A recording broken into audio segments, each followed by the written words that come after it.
السلام عليكم وقياتنا dhageysanaysaay waa Amin Media Limited oo sidaad uga barateen idin soo diyaariyay barnaamij taxanahay oo aan ugu magac darnay muuqaalka Soomaalida maanta. Waxa barnaamijka idin la socodsiinaya Cabdulqaadir Faarax Dalyar oo jooga Muqdisho balse marka hore ku soo dhawaada qadar yar oo ku saabsan hordhaca barnaamijka.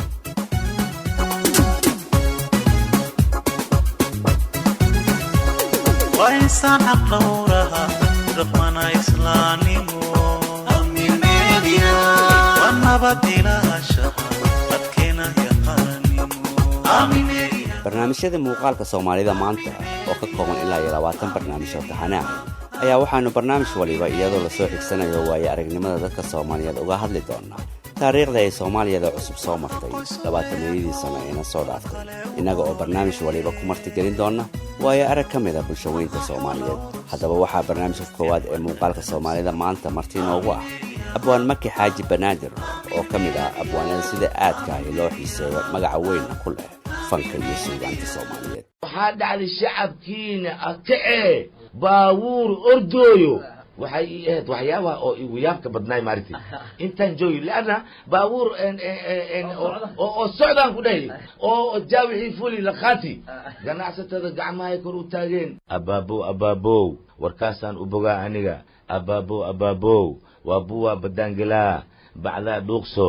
baalweenta yaa laga boojeenin barbaartii baagamuunda waaye bulshada shiid waaye beesadana kuna u yar kuna weyn markin ku calaalay Soomaalida hees leh u fahantay markii koogeeda ku iska qoslay laakiin kunka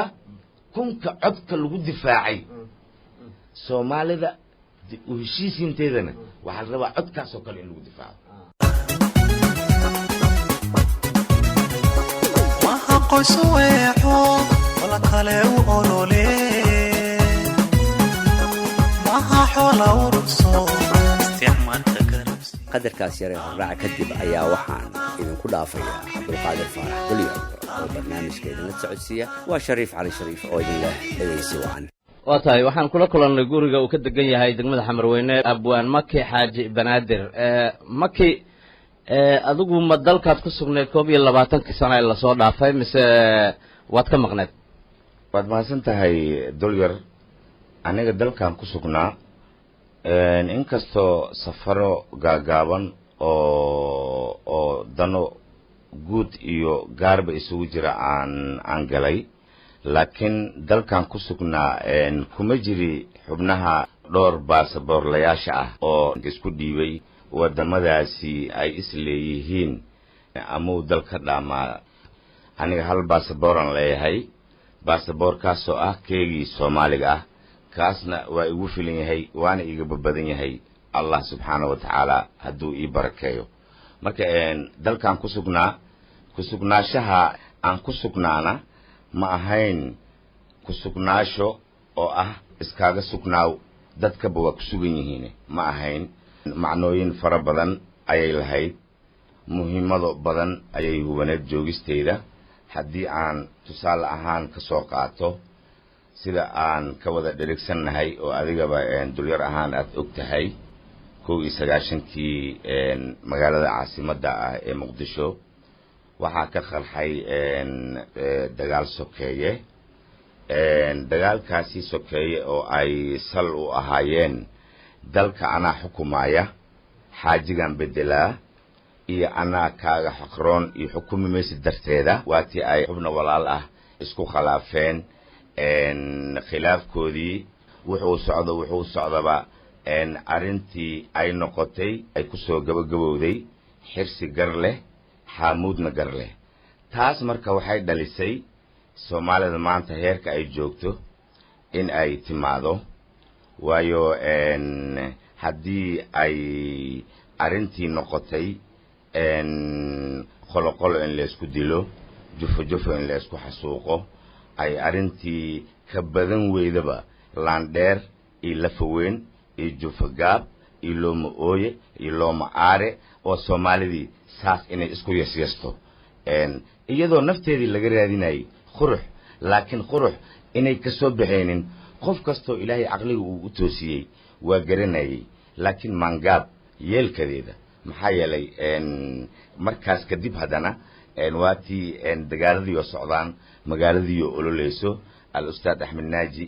su-aal xanuun badan oo aad u malaynaysid in ay waktigeeda ka soo hormartay uu dusheena ka keenay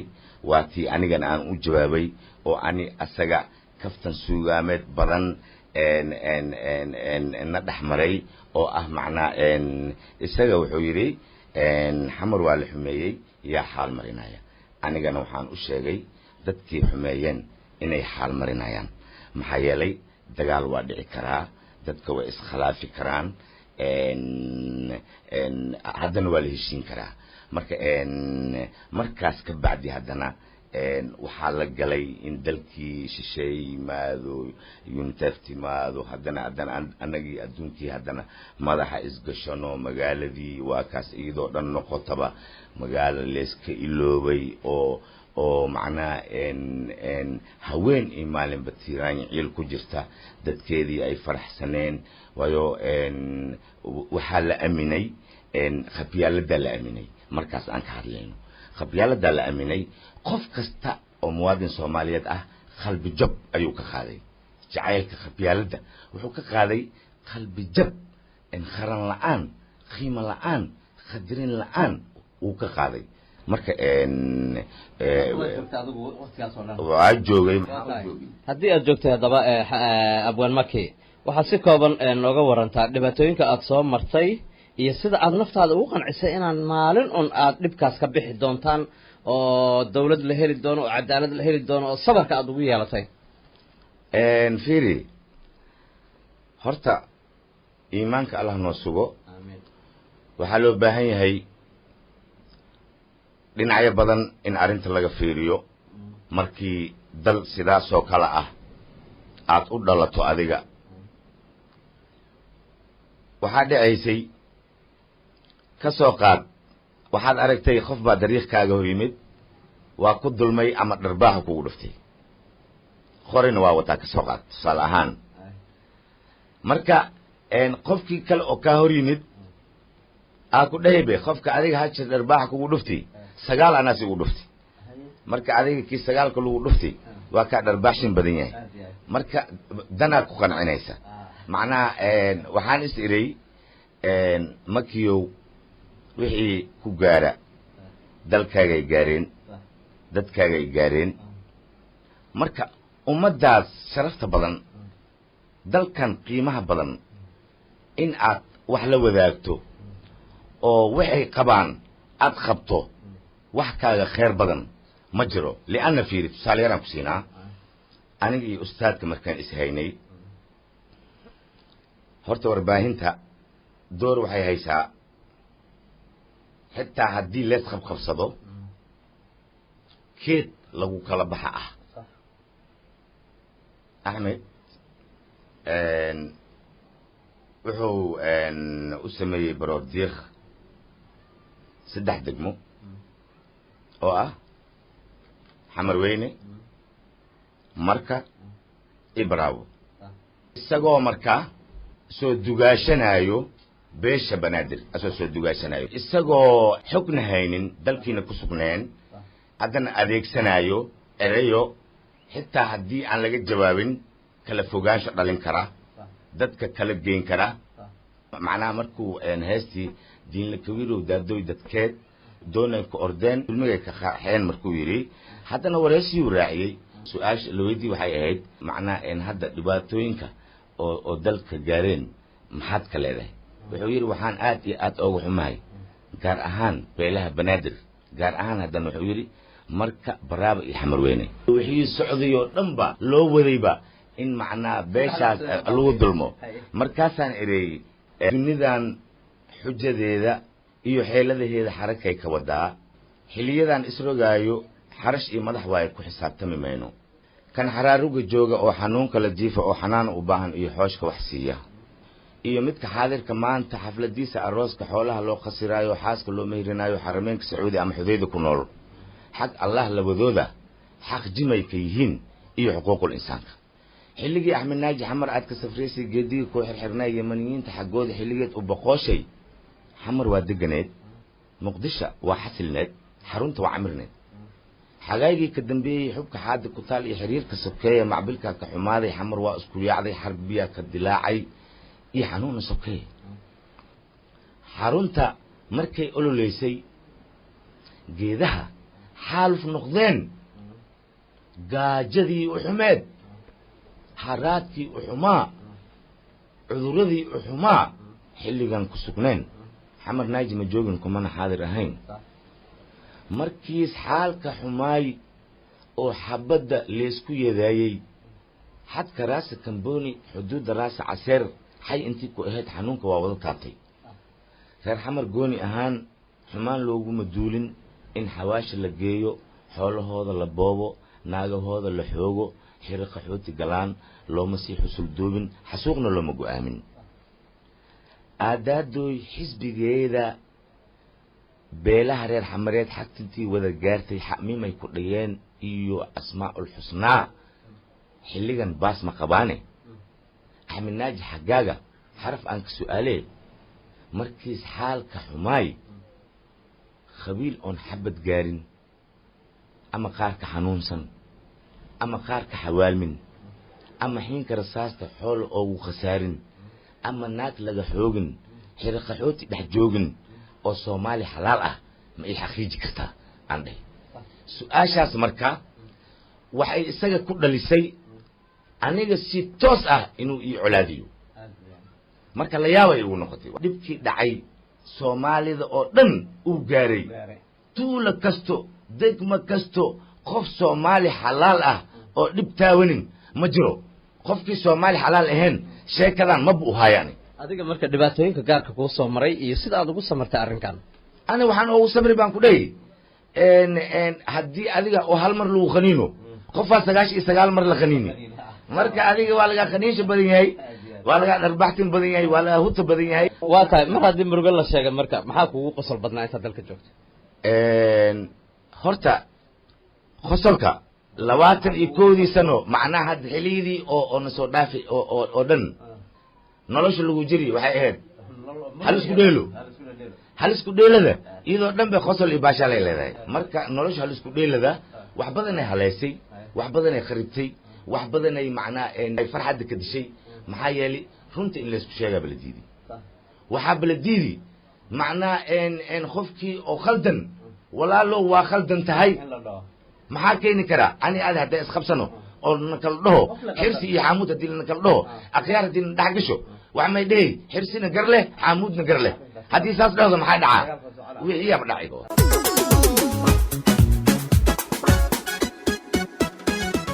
waxaa barnaamijkan kuu soo diyaariyey aamin media limited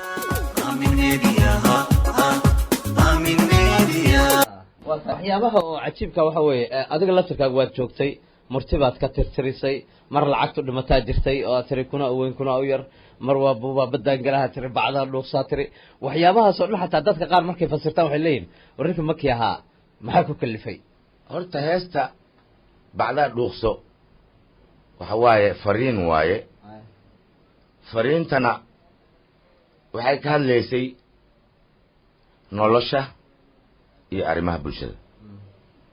laba qodob oo mar kastaba in fiira gaar ah loo yeesho u baahan waaye waxaa dhacaysi si wixii ilmaha markay i dhahaan abaabo xaggal farxadda ama jeeb carfiska markiin dhiibo lacagtay kala soocayaan saddex markiin siiyo halhalaa kafiyow lamlama waa soo celihayaan aniga lacagta ay soo celiyeen lacag aan ku bedela mahayo kiinka soo qaadi haddii uu geeyo ma iga qaadahayo waa isku dhaceynaa waxaa idhi xaajadaan waa ku khasban tahay waxaa idhi xaajadaan say u socotaa xaajo oo caruur gashine oo famiilka dhex gashine laakiin waxaan dareemaha haddane ogow dadaa kaaga dhib badan ani waa ka nacsanahay mar kasto ma ku dhacay warkeyga waxay socotaba waxaan dhahi buurfulow beesadaan arrinteeda cariiday geloosaa kunkiisoo heri waaye ilaaha baaqi ahee sokodii waaye haddii oo isaga jiijiitan uu galana haddana culeys kala waaye oo la fahmaynin qaabka looga bixi doono hadduu ilaahay xalka keenin markaasay heestii igu soo dhacday waay heesta markaasay igu soo dhacday waxaan arkay heestiyaa baxday moogtahay heestii markii baxday soomaalida waxay u fahantii hees lay u fahantay markii koogeeda ya macnaa abaabow warkaasaan u bogaa aniga abaabow waa buwa badaan gelaa bacdaa dhuuqso bisniska nuur ma leh ganacsiga biyo cawaal ma leh beesada sariif ma leh baaqi soo celin ma leh kunka waa bastiis maxaa daari bulshadaa ku shamuunti kabacdina buufisaa ku dhacay lacala haddii baalweynta la waayo broblem maahinoo lacag kaloo bedelaysa mahayno broblem maahinoo suuqyada yaa wax ka baayacaaya abaabow warkaasaan u bogaa aniga abaabow waa buwaa badaangelaa bacdaa dhuuqso baalweynta yaa lagaa boojeenin barbaartii baagamuunda waaye bulshada shiid waaye beesadana kunaa u yar kunaa u weyn markin ku calaacalaayey ika iska qoslayo anigana intaan heesta samaynin subax walba markii ilmaha lacagta igu soo miraan waa iska ilimoona ani waayo culeys waaye lacag oo lama jirkaaga diidi magoo 20 jirkaaga makaa qaadahay marka heesta saasay ku timid kabacdigeed haddaba lacagtii haddaba waxaa dhacdiba kunkaan reer hebel waaye kunkaan reer saas waaye kunkaan saas waaye kunkaan saan waaye kunkaan saan in lacagtii marka lacagtii waxaa dhacday ganacsatadii kala soocay bilowday lacag aan saan ahayn ma qaadanayno waxaa dhacday shacabkiina akacee baawuur ordooyo oo joogsanin oo soo dhan la qaato waxay ahayd waxyaabaha oo igu yaabka badnaay maaragtay intaan joogi leanna baawuur oo socdaan ku dhahay oo weliba oo dhooy dadkan oo ayay kugu soo qamaamin oo jaawixii fuli la qaati ganacsatada gacmahay kor u taageen intay gacmaha kor u taagin waxaa arkaysa xaafadaha luuq kasto gaari gacanaa ku jiraa oo lagu wado oomo saabuun barfuun waxyaaba aday maaragtay shatar marka shatarahaas waxaa lagaa gadaa lacagta oo ganacsatada kaa soo diideen waxay ku dhahayaan lacagtaas oo lagaa soo diiday na sii saabuun qaado oo saabuun maa cunay oo maa cabay waxawaay mogtahay marka aniga waxaan idhi adinka lacagtaan dadkaan waa diidooyin dadka diidooyo maxay u diidooyin aan dheh adinkana maxaa u qaada hoosin ciddii hooshaan nii soo dirtay waxay idiin soo dirtay aan dhahay mushkulu cusub soomaalida inaad u hal abuurtiin ee allah inaad ka bakdin inaad allah ka bakdin aan dhahay waxaan awediin ka fiirsada magaaladan mudaahiraada socdo dooni mayno ilaa ganacsatadii ay dhahdo markii oo ilaan derbigaaba la taabtay mogtahay hadda alxamdulilah sidii markaas laakiin kunka codka lagu difaacay soomaalida u heshiisiinteedana waxaa la rabaa codkaasoo kale in lagu difaaco soomaalida ani ma rabiba mana rajaynaa ilaahay idinkiis qof soomaali ah iyo qof soomaali ah col maba jecli baan waxyaabaha aan jeclaynay ka mid tahay maku dhaca warkay khajajacda iyo khababacda waxa waaye ilaahay macnaa dadkeennii macnaa anuu qaboojiyo waa laga roon yahay waxaan rabaa inaan ku weydiiyo aragtidaada ku aadan muhiimadda haweenka soomaaliyeed ay ku leeyihiin dalka haweenka marka la yidhaha hooyo waxa waaye hooyo kaalinteeda ilaaha bacdeeyey subxaana wa tacaala marka hooyo waxa waaye markii colaadu dhacdana dhibaatada ugu badan hooyay ku dhacda waxa waaye hooyo nooc kasta iidaa dhashay geesiga iidaa dhashay fulayga iidaa dhashay culummada iidaa dhashay sheekha iidaa dhashay caamiga iidaa dhashay macalinka iidaa dhashay ardayga iidaa dhashay makuu dhaca warkeyga waxa waaye samadoonka iidaa dhashay ya nabadoonka iidaa dhashay waxa waaye caloosheeda ilaahay warshad ka dhigi oo nuuc uu asaga doono ka soo baxayo marka hooyo kulmiso waaye kulmiso isku keento kabiddo koriso waaye marka waxay isleedahay hadda xataa siyaasadda socota iyo dadaalada socda iyo kaalin ku leeyihiin aniga markii aan ka tirinayay heesta hooyo heesta ama suugaanta waxay leedahay inta hiilkeyga jiro ma kaahiraayo waa ku hanweynahay anigoo hal ogeen adigaa helintaada ii horisay hindey hooyo habarteedii hooyo horta ii qabo hooyo hamigey haleeyi maysid waa huwa hindooy hilaac badanee halgan dhaafi maysid intiin horkaceyga ka gaarayo hindey hooyo habarteedii hooyo horta ii qabo hooyo waa tahay dhalinyarada markaan fiirino marka iyagoo hadda dhalinyarada soomaaliyeed in waxa hadda laga doonayo ama looga baahan yahay ama kaalinta ay ka soo qayb qaateen dalkan iyo wanaagiisa iyo xumaantiisa hadda waxa looga baahan yahay maxaad ku tilmaami lahayd abwaan ahaan dhalinyarada udub dhexaadka dalka waaye gobonimadan aan harsanayno ayay curiyeen SYL dhalinyaray ahaayeen marka waxaa looga baahan yahay mar kasta doorka ay leeyihiin horta inay gartaan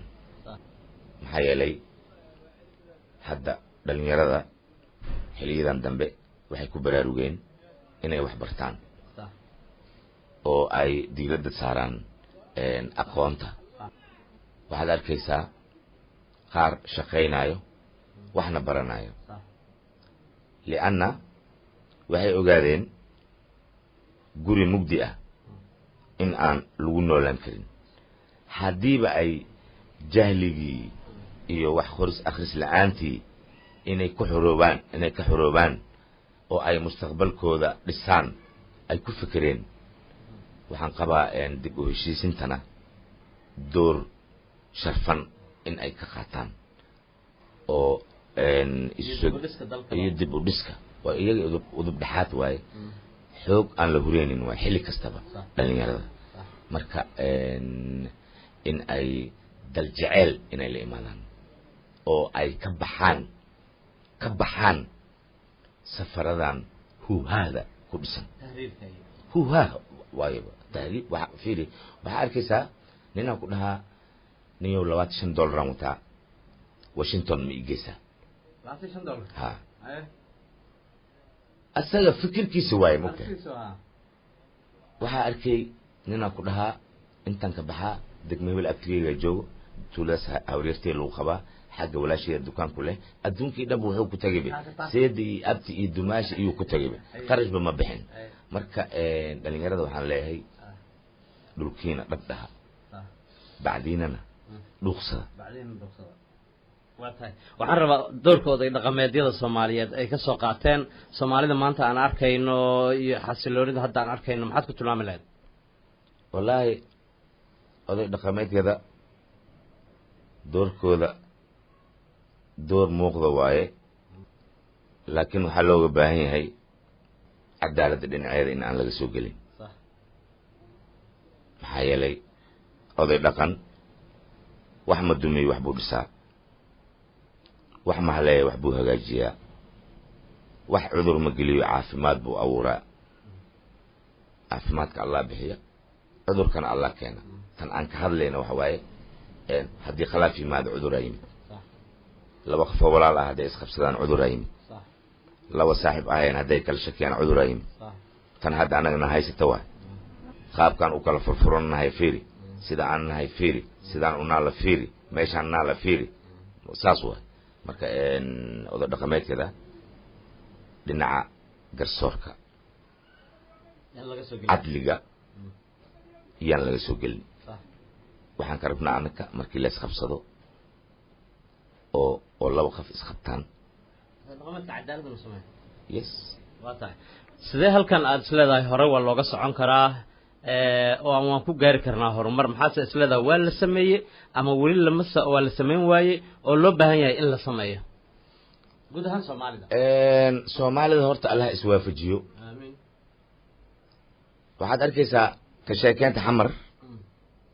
markay arrinta dhaafto dhinac kale haddana sheekada markaad ka dhegaysato horta sheekooyinka allaha iswaafajiyo maxaa yeelay markaan dhulweynahaas dhinacaas naga jiro markaan aado ka soo qaad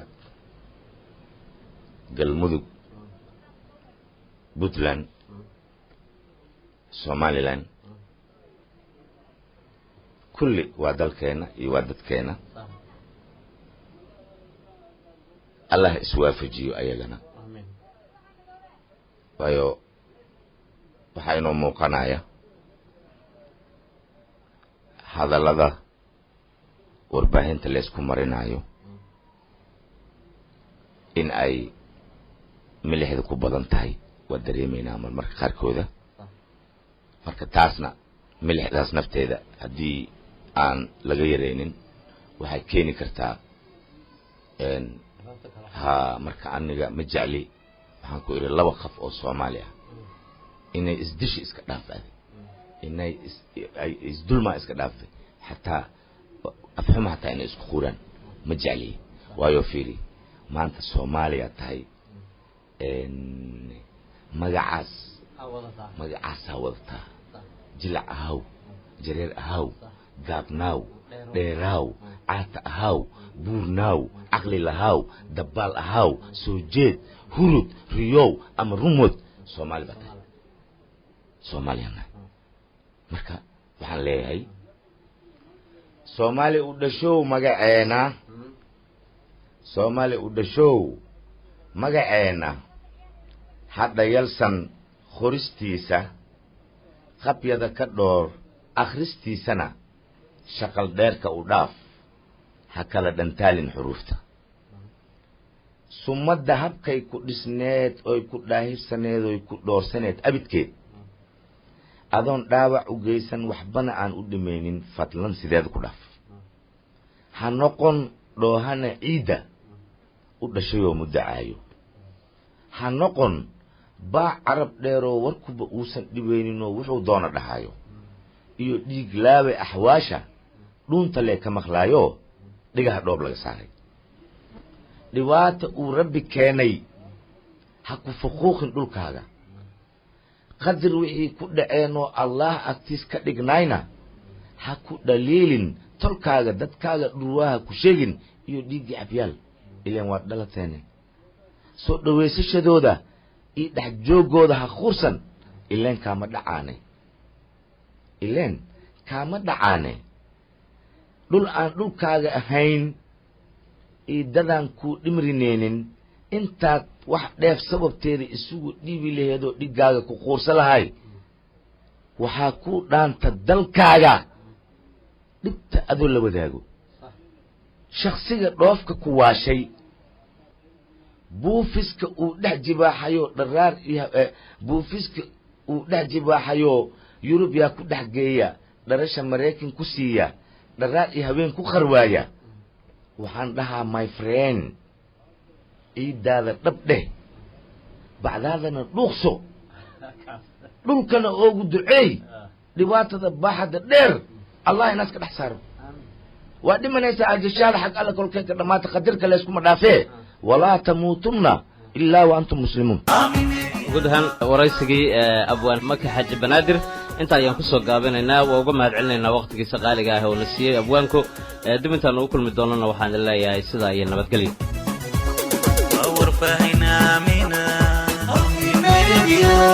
وأسطان ودنينيمو وإسكاشي كوانيمو وأذك